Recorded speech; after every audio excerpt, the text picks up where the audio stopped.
नमस्कार प्रिय विद्यार्थियों, आप सभी का एक बार फिर से स्वागत है आपके अपने यूट्यूब चैनल स्टडी एसीसी के ऑनलाइन प्लेटफॉर्म पर। मित्रों, आज का जो वीडियो है हमारा वो है कक्षा 12 की पुस्तक आरोह भाग 2 का पाठ पहला, दिन जल्दी जल्दी ढलता है, जिसे हरिवंशराय बच्चन के द्वारा लिखा गया है। और दोस्तों, इसे निशा निमंत्रण नामक काव्य संग्रह से लिया गया है। दोस्तों, ये उनकी जो है दूसरी कविता है। इससे पहले हमने इनकी जो पहली कविता है दोस्तों उसको हमने पढ़ लिया है, जिसका नाम है आत्म परिचय। इसकी हमने संपूर्ण व्याख्या और प्रश्न सहित इसको हमने जो है यूट्यूब पर अपलोड कर दिया है। यदि आप देखना चाहें तो वीडियो में लिंक दी गई है, आप देख सकते हैं दोस्तों। तो दोस्तों, इस कविता के माध्यम से कवि कहना चाह रहा है कि मनुष्य के पास समय कम है।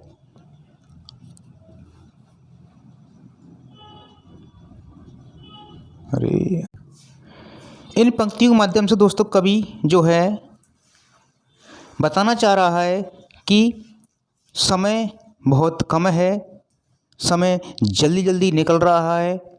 इसलिए मनुष्य को अपने लक्ष्य प्राप्त करने में, अपनी मंजिल प्राप्त करने में उसे शीघ्रता करनी चाहिए, शीघ्रता दिखानी चाहिए, क्योंकि ये संसार नश्वर है, क्षणभंगुर है। इसलिए मनुष्य को अपनी मंजिल प्राप्त करने के लिए, अपना लक्ष्य प्राप्त करने के लिए उसे जल्दी करना चाहिए, शीघ्रता दिखानी चाहिए, ताकि वे अपनी जो है सही समय पर अपनी मंजिल को प्राप्त कर सके। तो देखिए दोस्तों, इन पंक्ति के माध्यम से कवि क्या कहना चाह रहा है। हो जाए न पथ में रात कहीं, मंजिल भी है तो दूर नहीं। ये सोच थका दिन का पंथी, भी जल्दी जल्दी चलता है, दिन जल्दी जल्दी ढलता है। पथ मतलब होता है रास्ता, और पंथी मतलब राहगीर या रास्ते चलने वाला कोई यात्री, या जिसको बोलेंगे हम पथिक, पथ पर चलने वाला पथिक।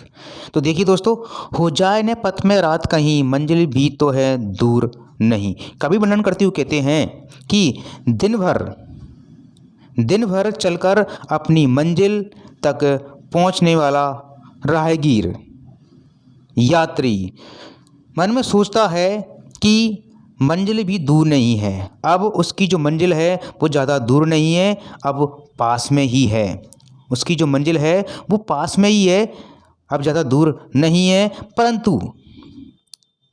परंतु मंजिल तक पहुंचने से पहले ही, परंतु हो जाए न रात पथ पे कहीं, परंतु मंजिल पर पहुंचने से पहले ही कहीं उसे रास्ते में रात न हो जाए और वह अपनी मंजिल तक नहीं पहुंच पावे, ये सोचकर थका दिन का पंथी भी जल्दी जल्दी चलता है। अर्थात ये सोचकर दिन का थका हुआ पथिक यात्री अपने कदमों को जल्दी जल्दी बढ़ाता है और अपनों से मिलने के लिए, अपनी प्रिया से मिलने के लिए जो है आतुरता में, व्याकुलता में जो है उसे ऐसा प्रतीत होता है जैसे दिन जल्दी जल्दी ढल रहा हो। वह अपने प्रिय से मिलने के लिए, अपनी प्रियजनों से मिलने की व्याकुलता में उसे ऐसा लगता है, उसे ऐसा प्रतीत होता है जैसे दिन जो है जल्दी जल्दी ढल रहा हो। ओके दोस्तों, इसके बाद नेक्स्ट पंक्तियाँ, आगे की पंक्तियाँ देखिए दोस्तों। बच्चे प्रत्याशा में होंगे, नीड़ों से झांक रहे होंगे, ये ध्यान पर्वों में चिड़िया के बढ़ता कितनी चंचलता है, दिन जल्दी जल्दी ढलता है। कवि वर्णन करते हुए कहते हैं इस पंक्तियों के माध्यम से कि जब चिड़िया अपने बच्चों को दाना लेने के लिए आकाश में उड़ती है और जब वह अपने घर की ओर वापस लौट रही होती है, अर्थात अपने घोंसले की ओर वापस लौट रही होती है, तो वह सोचती है कि उसके जो बच्चे हैं उसकी आने की आशा लगाए बैठे होंगे। प्रत्याशा मतलब होता है आशा, उसकी आने की आशा लगाए बैठे होंगे और वे घोंसले में, नीड़ों मतलब घोंसले में, वे घोंसले में बैठे हुए मेरे लौट आने की आशा में बाहर की ओर झांक रहे होंगे, गर्दन निकाल कर झांक रहे होंगे। ये ध्यान पर्वों में चिड़िया के बढ़ता कितनी चंचलता है। और जब उसको ये ध्यान आता है तो यह ध्यान आता है या वह सोचकर अपने पंखों को, ये सोचकर वह अपने पंखों में और अधिक गति देने लगती है।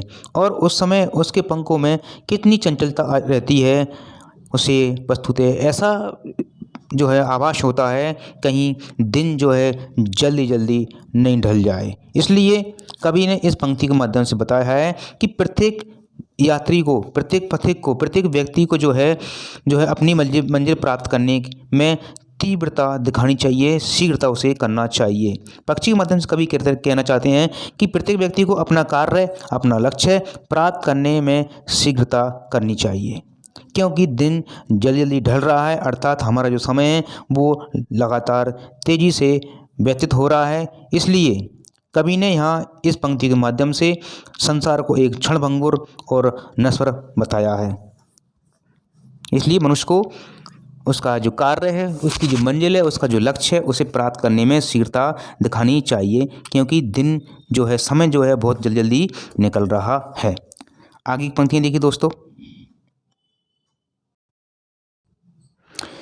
इस कविता का अंतिम पद्यांश दोस्तों तीसरा देखिए उसे आप।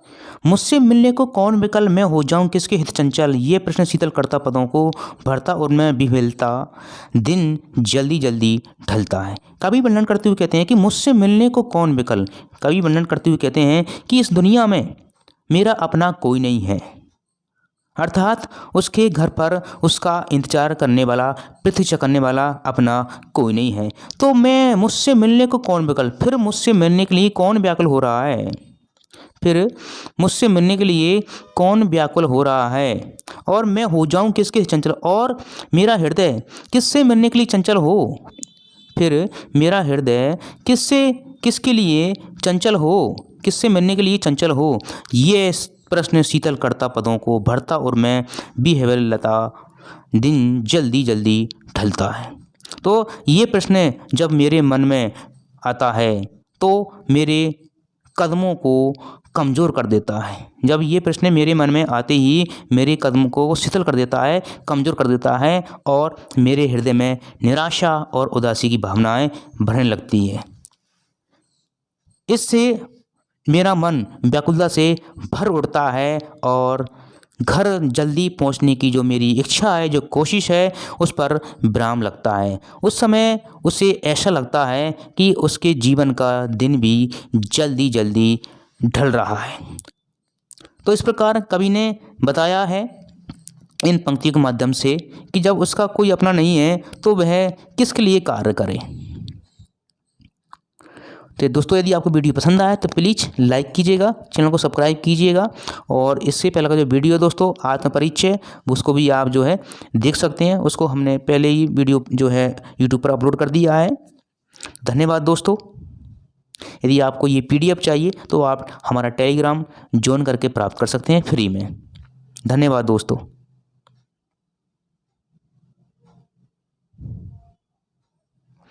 इसके जो दोस्तों मीनिंग दिए गए हैं देख सकते हैं आप। कठिनार्थ शब्द अर्थ जो है वो दे रखे हैं सभी के। ओके।